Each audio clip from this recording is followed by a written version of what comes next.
ओम अज्ञानतिमिरान्धस्य ज्ञानाञ्जनशलाकया चक्षुरुमिलितं येन तस्मै श्री गुरुवे नमः। जिसने अज्ञान के अंधकार में डूबे हुए को ज्ञान की ज्योति से आंखें खोली, ऐसे श्री गुरुदेव को मेरा प्रणाम।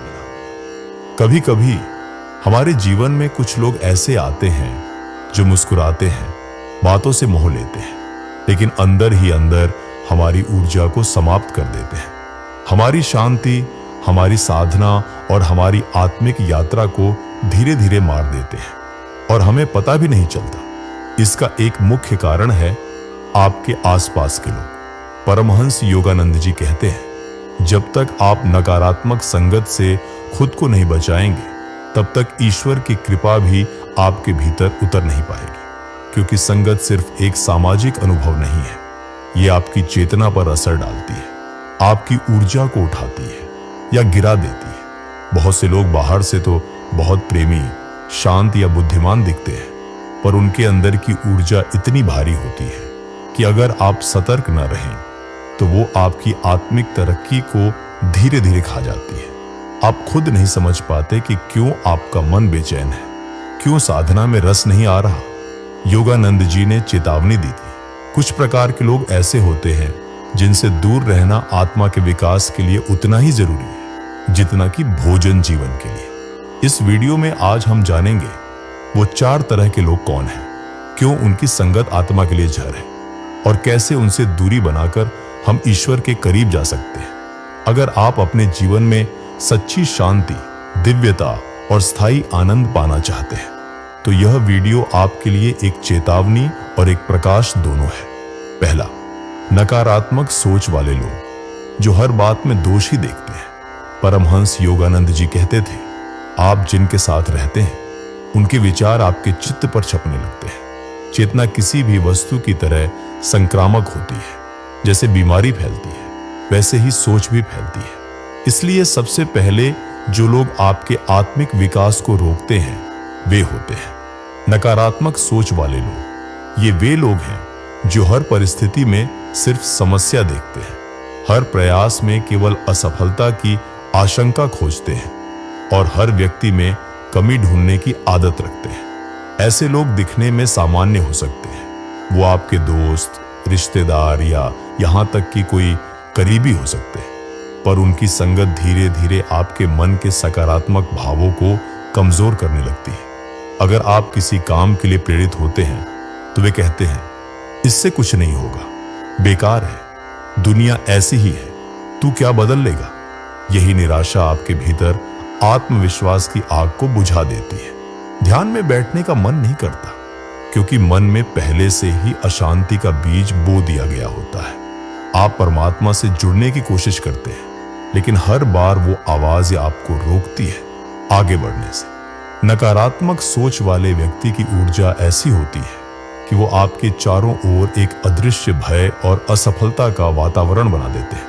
आपका ध्यान भटकने लगता है, साधना से मन ऊबने लगता है और आप धीरे धीरे आध्यात्मिक पद से दूर होने लगते हैं। इसलिए योगानंद जी स्पष्ट रूप से कहते हैं, संतुलित और ईश्वर की ओर प्रेरित लोगों की संगत करें। जो हमेशा दोष निकालते हैं उनसे दूरी बनाना आत्मा की रक्षा है। क्योंकि ध्यान रखें, जिस सोच के वातावरण में आप रहते हैं वही धीरे धीरे आपके चित्त का स्वरूप बन जाती है। इसलिए यदि आप ईश्वर तक पहुंचना चाहते हैं तो ऐसे लोगों से दूर रहें जो हर जगह अंधकार ही देखते हैं, वरना वो आपके भीतर का प्रकाश भी छीन लेंगे। दूसरा, ईश्वर और अध्यात्म का मजाक उड़ाने वाले लोग जिनसे चेतना गिरती है, इनकी संगत आत्मा के लिए विष के समान है। कुछ लोग होते हैं जो जब भी ईश्वर, ध्यान, भक्ति, आत्मा जैसे शब्द सुनते हैं हंसने लगते हैं। उनके लिए ये शब्द मजाक का विषय होते हैं। उन्हें लगता है कि जो ध्यान करता है वो बोर है, जो साधना करता है वो पागल है और जो भक्ति की बातें करता है वो जिंदगी से भाग रहा है। परमहंस योगानंद जी ने कहा था, ईश्वर का मजाक उड़ाना आत्मा को सबसे गहरी नींद में धकेलने जैसा है। क्योंकि जो लोग ईश्वर का मजाक उड़ाते हैं वे न सिर्फ अपनी चेतना गिराते हैं बल्कि उनके आसपास रहने वालों की चेतना भी धीरे धीरे नीचे खींच लेते हैं। ऐसे लोग जब किसी की साधना देखते हैं तो ताना मारते हैं, क्या मिलेगा ध्यान करके, भगवान दिखे क्या, भक्ति से पेट भरता है क्या। उनके शब्दों में जर होता है, और ये जर शारीरिक नहीं आत्मिक होता है। अगर आप ईश्वर की ओर जा रहे हो और कोई बार बार आपके मार्ग को पागलपन कहे, तो धीरे धीरे आपके भीतर भी संदेह जन्म लेने लगता है। फिर ध्यान की जगह मन में सवाल आने लगते हैं, क्या मैं भी कुछ गलत कर रहा हूं, क्या ये सब बेकार है। यही वह गिरावट है जो मजाक से शुरू होती है, लेकिन आत्मा को अंधकार में धकेल देती है। इन लोगों की संगति आत्मा के लिए वैसे ही है जैसे एक उगता हुआ पौधा हो और कोई हर दिन उस पर धूल फेंके। धीरे धीरे उसकी हरी पत्तियां मुरझा जाती है और एक दिन वो पौधा जीवित तो रहता है लेकिन बढ़ना बंद कर देता है। परमहंस योगानंद जी ने अपने जीवन में कई बार कहा कि संगति का प्रभाव तुम्हारे ध्यान से भी ज्यादा तेज हो सकता है। इसलिए सोचो, किसके पास बैठते हो, किससे बातें करते हो और किसकी हंसी तुम्हारी भक्ति पर चोट करती है। ये हंसी कभी कभी आपकी साधना के रास्ते की सबसे बड़ी रुकावट बन सकती है, क्योंकि अध्यात्म पर हंसने वाले लोग स्वयं भीतर से खाली होते हैं। वे ईश्वर को अनुभव नहीं कर पाए, इसलिए उसकी रोशनी को भी झुठला देते हैं। और जब आप उनके करीब होते हैं तो उनकी अज्ञान की आग आपके विश्वास को जलाने लगती है। आपका मन अब पहले जैसा शांत नहीं रहता और आपका ध्यान अब पहले जैसा गहरा नहीं होता। वो सिर्फ आपके विचारों को नहीं गिराते, वो आपकी आत्मा की गति को रोक देते हैं। तीसरा, आलसी और निरुत्साही लोग। जब कोई इंसान ईश्वर को पाने की राह पर चलता है तो उसकी सबसे बड़ी जरूरत होती है भीतर से उठता हुआ उत्साह, सतत प्रयत्न और भीतर की एक आग जो उसे चलाए रखे।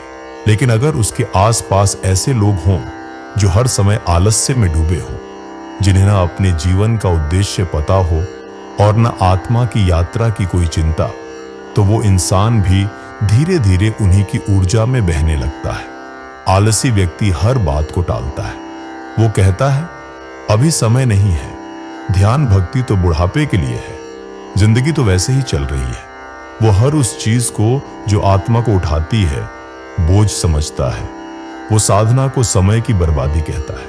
उसके विचारों में न प्रेरणा होती है न ईश्वर के लिए कोई तड़प। परमहंस योगानंद जी ने बार बार यह चेताया कि जीवन बहुत छोटा है और समय बहुत मूल्यवान है।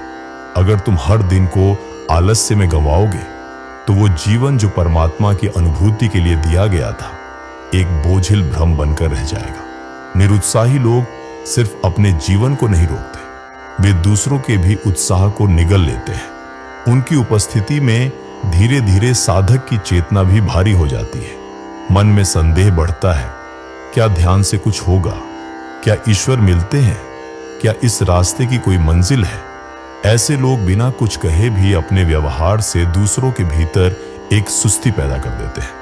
वो उबासी लेते हैं और आपके भीतर उठती हुई दिव्यता को भी जकड़ लेते हैं। परमहंस योगानंद जी कहते थे, जो इंसान आलसी है वो सबसे पहले आत्मा की आवाज को अनसुना करता है, क्योंकि आत्मा हमें पुकारती है, जागो, ध्यान करो, प्रभु की ओर लौटो। लेकिन जब आलस्य हावी होता है तो ये आवाज बहुत धीमी हो जाती है और फिर एक दिन बिल्कुल खामोश।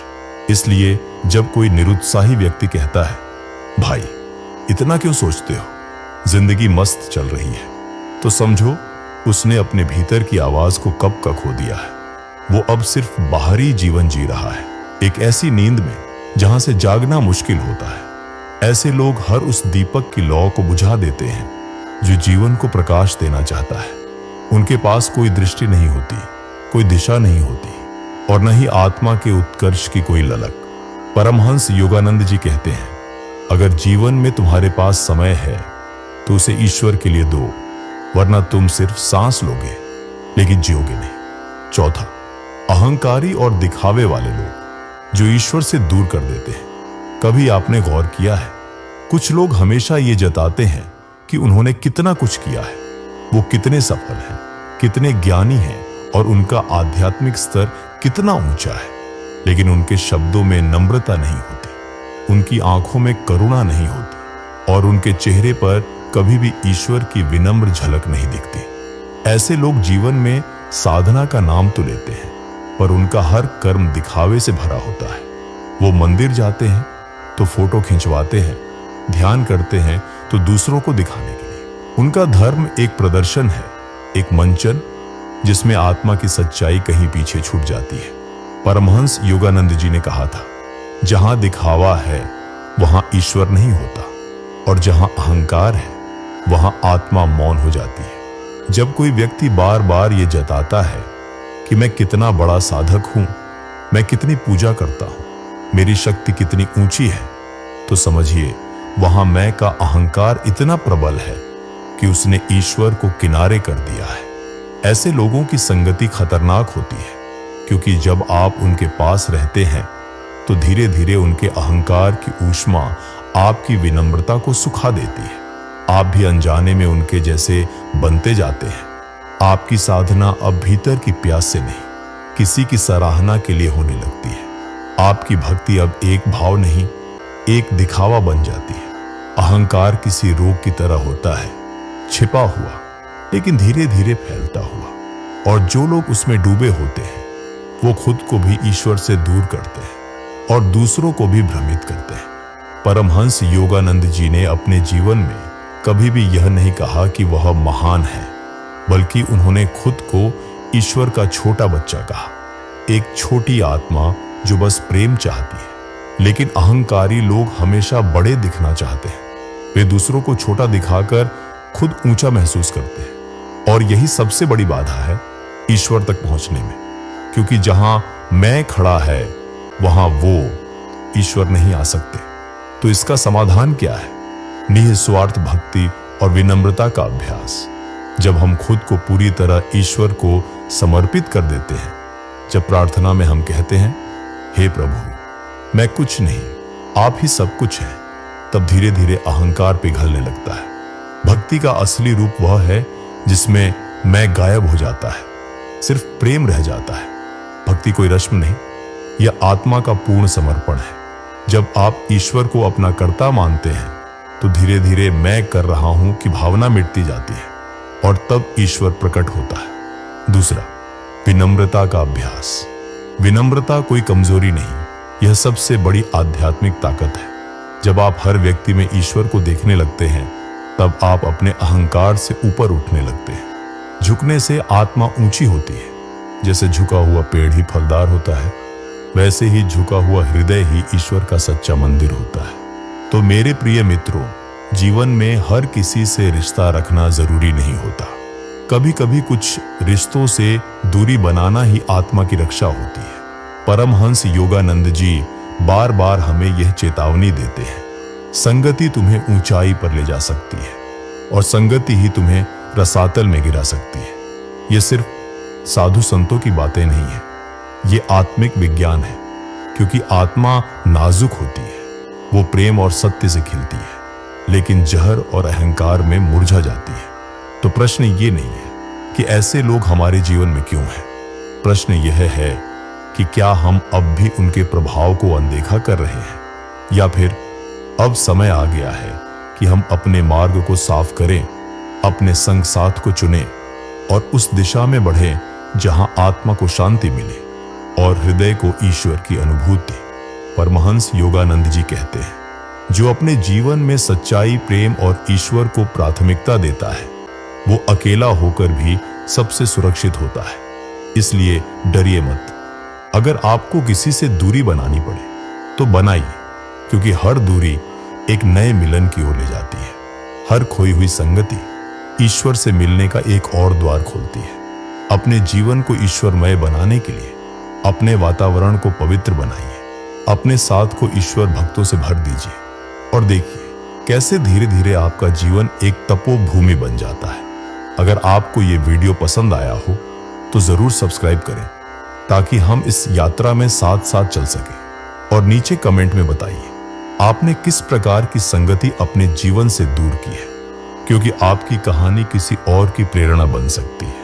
जय गुरु, जय आत्मा।